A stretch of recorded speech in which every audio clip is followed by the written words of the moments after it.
சசிகலா அவர்கள் வந்து அதிமுகவில் மீண்டும் இணைவது குறித்து நீங்கள் ஏதாவது அப்படிப்பட்ட எண்ணம் அவங்க வந்தா நீங்க நாங்கள் வந்து இது குறித்து பல முறை ஊடகத்தின் பத்திரிகைகளை தெரிவிச்சிட்டேன்.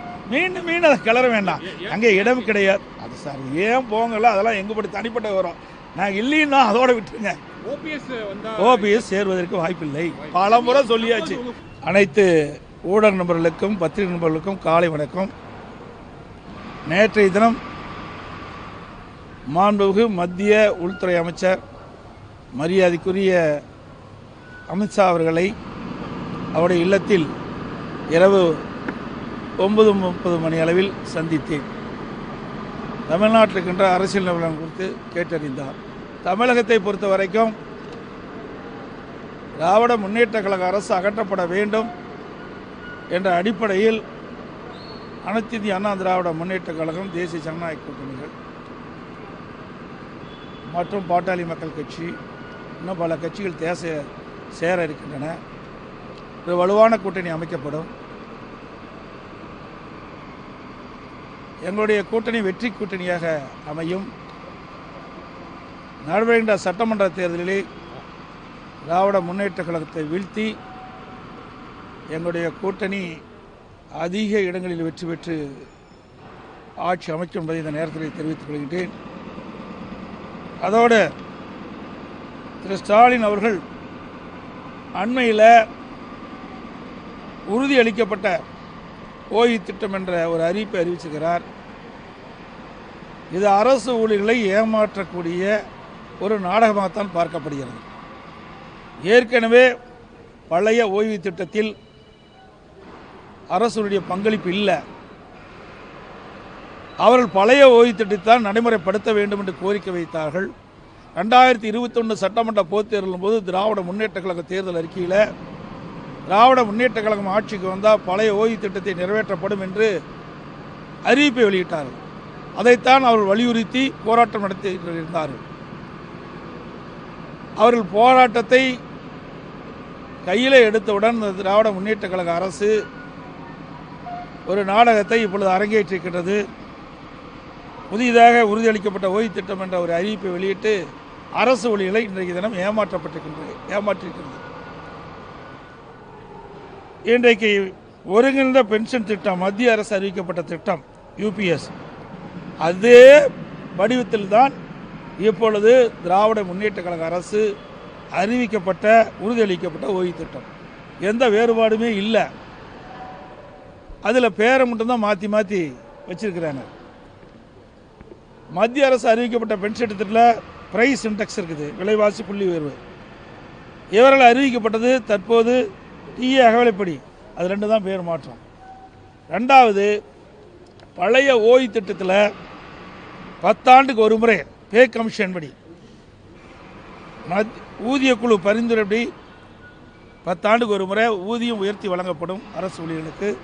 அதன் அடிப்படையில் பென்ஷன் மாற்றி அமைக்கப்படும். ஆனால் இப்பொழுது அறிவிக்கப்பட்ட அந்த அறிவிப்பில் அது இடம்பெறல. பழைய ஓய்வு திட்டத்தில் அது இடம்பெற்றிருக்குது. அது அரசு ஊழியருக்கு பாதிப்பு ஏற்படுத்திவிட்டது. ஆக திராவிட முன்னேற்ற கழக அரசு அறிவிக்கப்பட்டது அரசு ஊழியர்களை ஏமாற்றுகின்ற ஒரு நாடகமாகத்தான் பார்க்கப்படுகிறது. அதோடு இன்றைய தினம்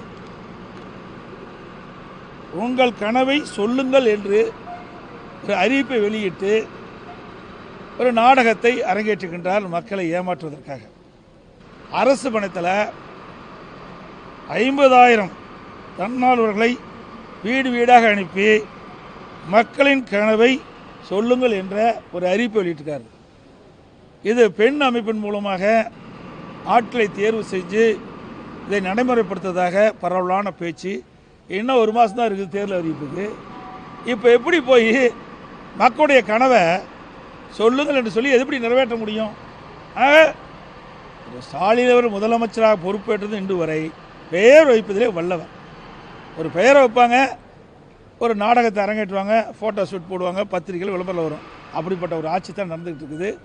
அதோட நேற்றைய தினம் வரும்போது நான் தொலைக்காட்சியில் பார்த்தேன், தமிழ்நாட்டின் வளர்ச்சி பயணத்தில் ஒருவரையும் பின்தங்க விட மாட்டேன்னு சொல்கிறார். ஏற்கனவே தமிழ்நாட்டில் இந்த ஆட்சி அமைந்த உடனே பெண்ணுக்கு தள்ளப்பட்டு விட்டது. சுமார் இந்த ஆட்சி முடிக்கின்ற பொழுது 5.5 லட்சம் கோடி கடனில் விட்டுட்டு போக போகிறார். 73 ஆண்டு காலம் ஆட்சியிலே பல கட்சிகள் புரிந்த போது 2021 வரை 5,18,000 கோடி தான் தமிழ்நாட்டுடைய கடன் இருந்தது. இப்போ திராவிட முன்னேற்ற கழகம் ஆட்சி அமைந்த பிறகு 5 ஆண்டு நிறைவேற்ற போது சுமார் 5.5 லட்சம் கோடி கடன் இருக்குது. இது இந்த அரசாங்கத்தை இந்த மக்களுக்கு பின்னடைவு தானே ஏற்படும்.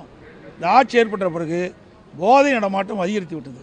எங்கே பார்த்தாலும் கொலை, கொள்ளை, திருட்டு, பாலியல் கொடுமை, போக்சோஸ் வழக்கு அதிகமாக பதிவு செய்கிறது. சிறுமிகளுக்கு பாதுகாப்பு இல்லை, பெண்களுக்கு பாதுகாப்பு இல்லை. இன்றைக்கு தமிழ்நாடு பின்னோக்கி கொண்டிருக்கிறது இந்த ஆட்சியிலே. சார், நேற்றுக்கு உள்துறை அமைச்சரை சந்திக்கும் போது அந்த கூட்டணி நிலவரங்கள் பற்றி பேசப்பட்டது. கூட்டணி நிலவரம் பற்றிலாம் பேசல. நான் தான் சொல்லிட்டேன், தமிழ்நாட்டில் நிலவுகின்ற அரசியல் சூழலை பற்றி கேட்டார். ஏன்னா அண்மையில் அங்கே வந்து இப்போ புதுக்கோட்டைக்கு வந்திருந்தார், அந்த யாத்ரா நிறைவு விழாவுக்காக வந்தார். அப்போ நாங்கள் போக முடியல. ஏன்னா எனக்கு வந்து சேலத்தில் ஒரு மீட்டிங் இருந்தது, கள்ளக்குறிச்சியில் மீட்டிங் இருந்தது. அப்போ சந்திக்கிறதா திட்டம் பண்ணுறது 2 மீட்டிங்கு இருந்ததுனால நாங்கள் போய் அவர் சந்திக்க முடியல. அதனால் இங்கே சந்தித்து தமிழ்நாட்டில் இருக்கின்ற அரசியல் சூழலை கேட்டறிந்தார். நேற்றுக்கு பாட்டாளி மக்கள் கட்சியை சேர்ந்த அன்புமணி ராமதாஸுடன் அந்த கூட்டணி முடிவடைந்தது, சீட் ஷேரிங்கெல்லாம் முடிவடைந்தது. சீட்டு எவ்வளோ அப்படின்றத பின்னாடி சொல்கிறேன்னு சொன்னீங்க. நிறைய கட்சிகள் வந்து இந்த கூட்டணியில் வரும் அப்படின்னு நேற்றுக்கு நீங்கள் பேசுகிறீங்க. எந்தெந்த கட்சிகளுடன் அது பேச்சுவார்த்தை? அதை வந்து வெளிப்படையாக எதுவும் சொல்ல முடியாது. அதாவது நான் ஏற்கனவே சொன்ன மாதிரி இப்போ பாட்டாளி மக்கள் கட்சி எங்களோட வந்து இணைஞ்சிட்டாங்க. அது மாதிரி இன்னும் சில கட்சிகள் எங்களுடைய கூட்டணியில் வந்து சேரும். அப்போ நாங்கள் தெளிவாக சொல்லுவோம். அப்போ எல்லா கட்சிகளும் ஒன்றாக சேர்ந்த பிறகு தான் இந்த சீட்டெல்லாம் முழுமையான விவரத்தை அறிவிக்க முடியும். சசிகலா அவர்கள் வந்து அதிமுகவில் மீண்டும் இணைவது குறித்து நீங்கள் ஏதாவது அப்படிப்பட்ட எண்ணம் நாங்கள் வந்து இது குறித்து பல முறை ஊடகத்தின் பத்திரிகைகளை தெரிவிச்சிட்டேன். மீண்டும் மீண்டும் அதை கிளற வேண்டாம், அங்கே இடம் கிடையாது. அது சார் ஏன் போங்கல, அதெல்லாம் எங்கே படி தனிப்பட்ட விவரம். நாங்கள் இல்லைன்னா அதோட விட்டுருங்க. அதிமுக வலிமையா இருக்குது. இப்போ போல ஊடக நம்மளும் பத்திரிகை நம்மளும் அது பில்டப் பண்ணி பெருசாக போட்டுட்டு இருக்கிறீங்க. அனைத்து இந்திய அண்ணா திராவிட முன்னேற்ற கழகம் வலிமையா இருக்கின்ற காரணத்தினால தான் 2021 75 இடங்கள் நாங்கள் பெற்றோம். கூட்டணி வெறும் 2 லட்சம் ஓட்டில், வெறும் 2 லட்சம் ஓட்டில் 43 தொகுதி இழந்துட்டோம். புரியுதுங்களா? பெரிய வித்தியாசம் எங்களுக்கு 3% வித்தியாசம் தான்.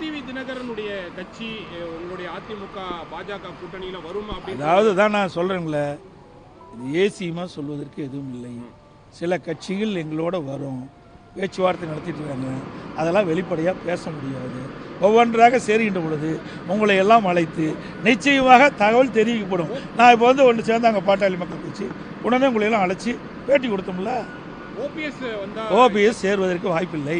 பல முறை சொல்லியாச்சு, பேர் பல முறை சொல்லிட்டதை பற்றி அவர் ஏற்கனவே சொல்லிட்டார்.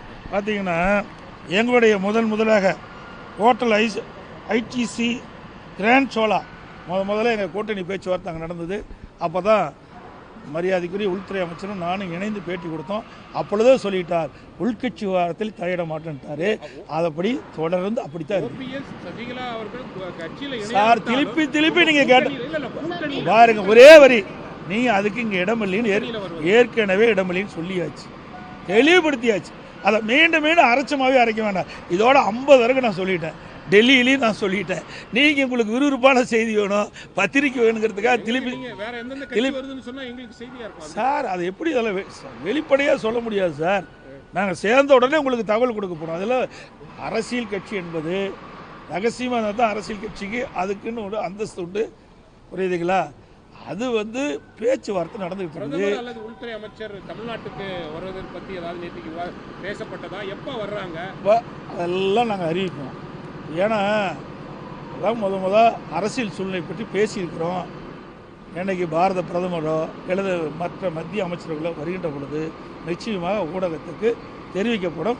அது பாரதிய ஜனதா கட்சியுடைய தலைவர்களும் தெரிவிப்பாங்க, நாங்களும் தெரிவிப்போம். நேற்று முதல்வர் பேசுறப்ப தமிழ்நாட்டை வந்து தமிழகத்தில் உள்ளவர்கள் ஆட்சி செய்யணும், டெல்லியில் இருந்த ப்ராக்ஸி அரசு வந்து ஆளக்கூடாதுன்ற ஒரு கருத்தை முன்வச்சிருக்கிறாரு. எங்க அப்படித்தாங்க நாங்களும் சொல்லிட்டு இருக்கிறோம். அவர் தெரிஞ்சு பேசுறாரா தெரியா பேசுறாரு தெரியல. எங்க கூட்டணிக்கு யார் தலைமை சொல்லுங்க? யாருக்கு தலைமை? யாருக்கு தலைமை? அதிமுக தான் தலைமை. எங்கள் கூட்டணி பேச்சுவார்த்தை நடக்கின்ற பொழுது அனைத்து இந்திய அண்ணா திராவிட முன்னேற்ற கழக தலைமையில் தான் அதிமுக தான் ஆட்சி அமைக்குன்னு சொல்லியாச்சுல்ல. அப்புறம் அவரோட தான் காங்கிரஸோடு சேர்ந்திருக்காரு. காங்கிரஸ் அவரும் எந்தெந்த காலத்தில் திமுக இருக்கின்ற பொழுது அப்போ என்ன இந்திய எதிர்ப்பு போராட்டம் நடந்தது, எமர்ஜென்சி வந்தது, மிசா சட்டம் வந்தது, அவரெல்லாம் அரெஸ்ட் பண்ணாங்க அப்படின்னு ஒவ்வொரு முறையும் சொல்லிட்டு இருக்காரு. அது மட்டும் இல்லை, கலைஞருடைய பிறந்தநாள் வருகின்ற நூற்றாண்டு விழா வருகின்ற பொழுது ஒரு கண்காட்சி நடத்துகின்ற பொழுது திரு ஸ்டாலின் அவர்கள் மிசா சட்டத்தில் சிறை இருக்கிற மாதிரி காட்டினாங்க. அப்படிப்பட்ட கட்சியில் தான் போய் கூட்டணி அமைச்சிருக்கிறாங்க. கூட்டணி என்பது அவ்வப்போது எல்லா கட்சிகளும் அமைச்சிட்டு இருக்குது. இந்த கட்சி அந்த கட்சின்னு இல்லை. ஏன் இதே 1999 நாடாளுமன்றத்தில் திராவிட முன்னேற்ற கழகம் பாரதிய ஜனதாவோட கூட்டணி வச்சதே இல்லையா? அப்போல்லாம் டைரக்ட் தான் ஆனாங்களா? அமைச்சரவையிலே வீட்டில் இருந்தாங்க. கிட்டத்தட்ட 8 ஆண்டு காலம் திராவிட முன்னேற்ற கழகம் மத்திய அமைச்சரில் பாரதிய ஜனதா மத்திய அமைச்சரவையில் இடம்பெற்றிருந்தாங்களா இல்லையா? 2001 சட்டமன்ற பொதுத் தேர்தலில் இடம்பெற்றிருந்தாங்க. அதையெல்லாம் நீங்கள் கேட்க மாட்டேங்கிறீங்க. அதாவதுங்க, எல்லா கட்சிகளும் எங்களோடையும் கூட்டணி வச்சிருக்கிறாங்க, திமுகவோடையும் கூட்டணி வச்சிருக்கிறாங்க. கூட்டணி என்பது அந்தந்த சூழ்நிலை தகுந்த மாறி மாறி அமைச்சிட்டு வரும். கூட்டணின்றது வேற, ஆனா எல்லாமே அமித்ஷாவுடைய பேச்சை அப்படின்னு நீங்க சொல்லிட்டு இருக்கீங்க. அவரு சொல்லிட்டு சார் பாருங்க, அமித்ஷா பெரியவரா, எடப்பாடி பழனிசாமி பெரியவரா? அப்படிலாம் இல்ல, மக்கள் தான் பெரியவர்கள். மக்கள் தான் பெரியவங்க. எங்க கட்சிக்கு நாங்க பெரியவங்க, அவங்க கட்சிக்கு அவங்க பெரியவங்க.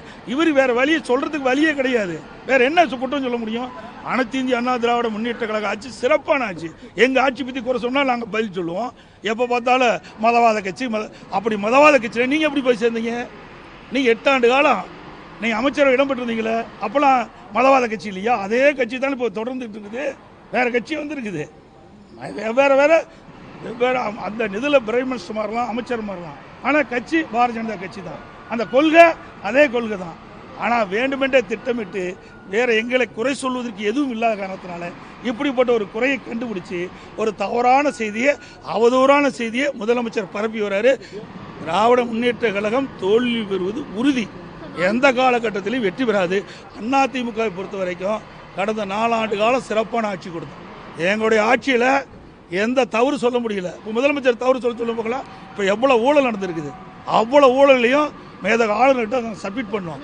நீங்கள் 4 லட்சம் கோடி. அது மட்டும் இல்லை, இன்றைய தினம் இடி இன்றைக்கு சோதனை செஞ்சு கண்டுபிடிச்சி அதை எஃப்ஐஆர் போட வேணும்னு 2 முறை இந்த அரசாங்கத்துக்கிட்ட கோரிக்கை வச்சாங்க.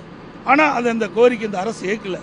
இன்றைக்கு நீதிமன்றம் போய் நீதிமன்றம் இன்றைக்கி அதில் விசாரிச்சுக்கிட்டு இருக்குது. இப்படிப்பட்ட அவலங்களை தான் இந்த ஆட்சியில் தொடர்றது.